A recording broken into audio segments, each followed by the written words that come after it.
શિયાળો થતાં આપણા કાનમાં રસીની પ્રોબ્લેમ આવે તો તેનું કારણ શું છે?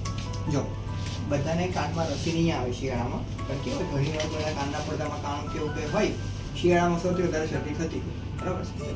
Introduction doctor Ruby Arya civil હોસ્પિટલમાં ગાયનેકોલોજિસ્ટ.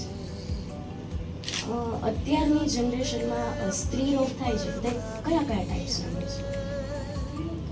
મેન્ટેન જે હાઇજીન રાખવી જોઈએ એ પીરિયડ વખતે વધારે જરૂરી છે. દિવસમાં 2 વાર નાહવાનું, 10 દિવસમાં 2 વાર અંડરગાર્મેન્ટ ચેન્જ કરવાનો, ટેમ્પોન્સ કોન્ડોમ્સ આપણે ટેમ્પોન્સ કે પેડ્સ જે યુઝ કરતા હોય દર 6 કલાકે.